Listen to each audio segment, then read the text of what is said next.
All right, so let's dive into some pretty interesting reports about what's going on between Russia and Ukraine. Oh, yeah. Sounds like a good one. Yeah, this conflict that's been dragging on for, what, over 3 years now? Hmm.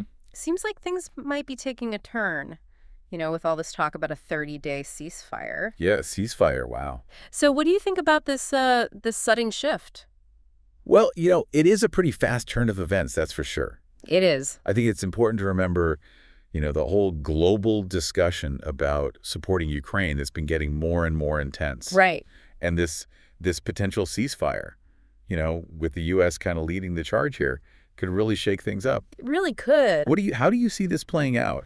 Well, from what I've been reading, it looks like the U.S. formally proposed this 30-day ceasefire to both Russia and Ukraine. Okay. And it seems like Zelenskyy, the president of Ukraine, Yeah. he's on board. He's calling it a good step, a positive step. But, the thing that really stands out to me is just how broad this ceasefire is supposed to be. Oh, really? How so? Like, it would cover everything. We're talking ground fighting, airstrikes, even stuff happening in the Black Sea. Wow, that's a lot. Yeah, it's not just some, small-scale pause. I see. So this is a pretty big deal. Yeah, I think so. It sounds like they're trying to, really de-escalate things across the board, wouldn't you say? Oh, absolutely. Especially since the U.S. is also saying they'll start sending military aid and sharing intel with Ukraine again. Yeah.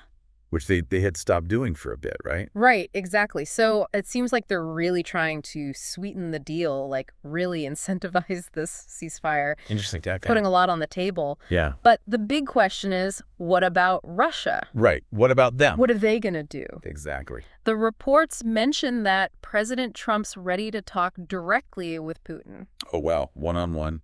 Do you think that helps, increases the chances of this thing actually working? I mean, direct communication between those two, that's got to be a big factor, right? Yeah. I mean, some reports even suggest that Trump thinks they could hammer out a deal within days. Wow, that's fast. Of course, everyone's watching Moscow's response really closely. Yeah, of course. Macron in France, Starmer over in the UK. They're basically saying it's all up to Russia now. Yeah, it seems like the world is kind of holding its breath. Yeah. And it's not just them. Top EU folks have said the same thing, welcoming the U.S.-Ukraine discussions, but really putting the pressure on Russia to make the next move. But here's the thing that's kind of unsettling to me. Even with all this talk of a ceasefire, there are reports that Russia kept attacking Ukrainian cities overnight.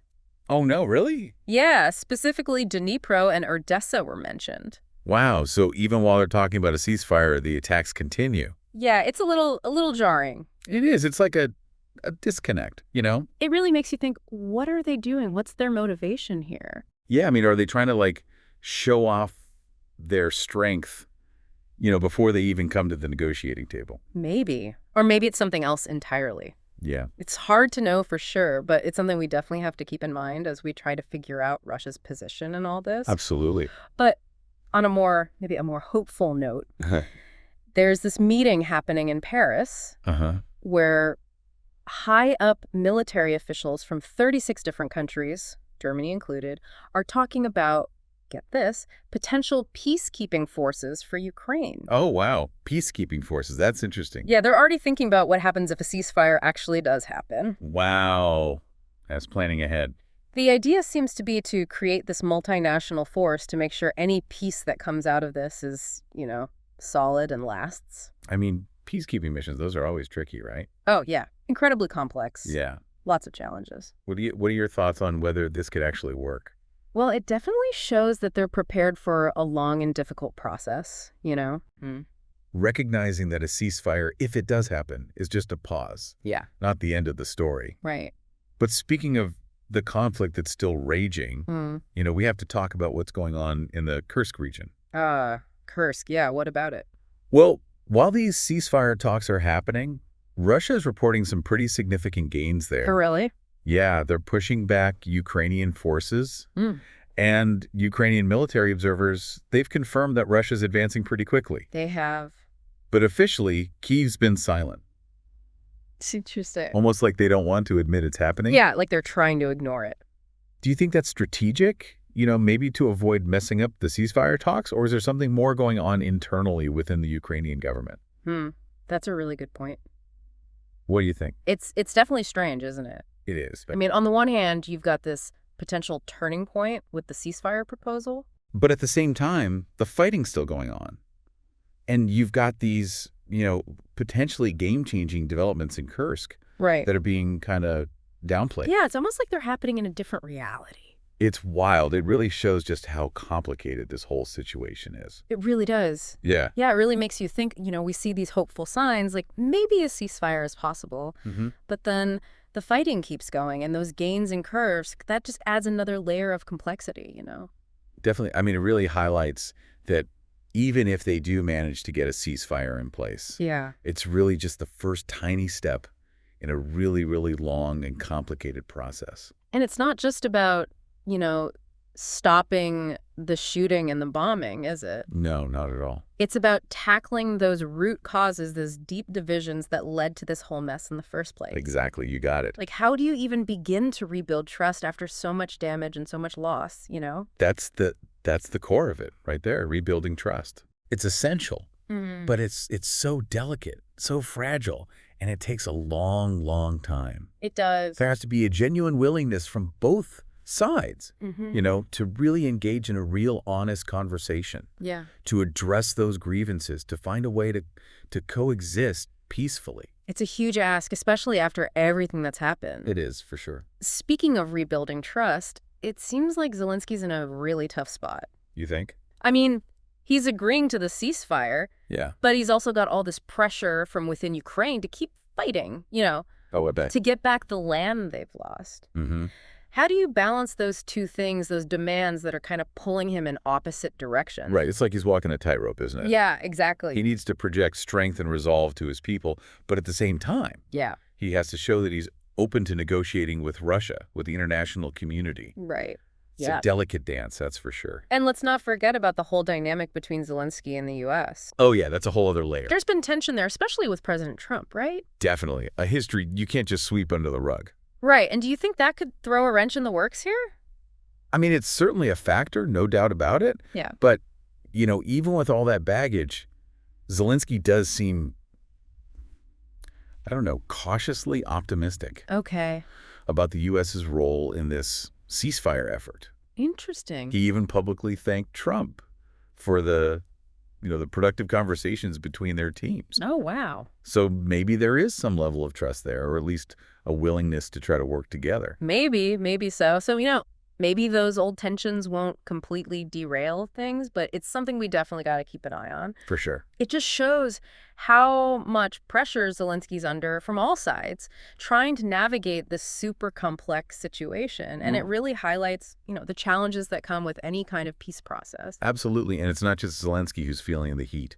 Think about the international community, what role they're playing in all this. Yeah. You've got leaders from France, from the UK, from the EU. They're all basically urging Russia to accept this ceasefire. Yeah, it's like a global chorus. Exactly. A global chorus calling for peace.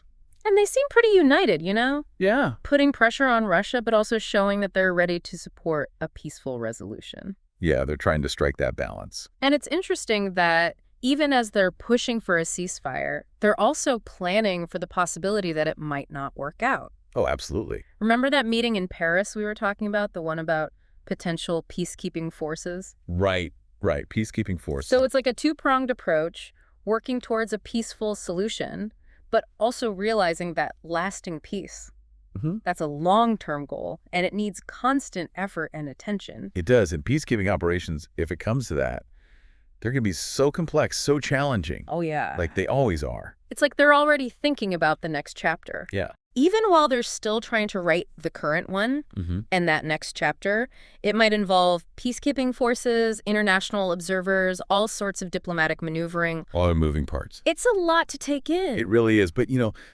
the fact that these conversations are even happening, that there's even a tiny glimmer of hope for a peaceful solution, right? That's something we can hold on to. Definitely. And to bring it back to you, our listener, yeah, the situation in Ukraine, it's so fluid. Things are changing constantly. Yeah, it really is a lot to keep track of. It is. And it's easy to get caught up in, the day-to-day headlines. Right. But this whole thing, these ceasefire talks, I mean, the outcome could have a ripple effect, Oh, yeah. It could impact everything, international relations, trade, even global security, like the big picture stuff. Wow, that's a huge thought. It is. The world is watching because the stakes are so high. They really are. So where do we go from here? What should we be looking out for as this whole situation develops? Well, first off, all eyes on Russia. Of course. Their official response to this ceasefire. That's the key. Right. Will they just accept it? Right. Or will they come back with some counter proposals? Try to negotiate. Hey, what are they going to do? Their reaction, that's going to tell us a lot about how this whole thing might unfold. And even if they do say yes to the ceasefire, like, the big question is, will it actually hold? That's exactly. Will there be violations? Right. Will one side accuse the other of breaking the agreement? Yeah. Will it actually bring some peace? Or will it just be, words on paper? Those are the questions we need answers to. And it's not just about the ceasefire itself. Right. I got to keep watching what happens in Kursk. Mm-hmm. Will Russia keep pushing forward? Will Ukraine try to take back that territory? Right. It could easily become a flashpoint, even if there is a ceasefire everywhere else. Like a mini war within a bigger war? Exactly. It's like a multidimensional chess game. Moves happening on multiple boards all at the same time.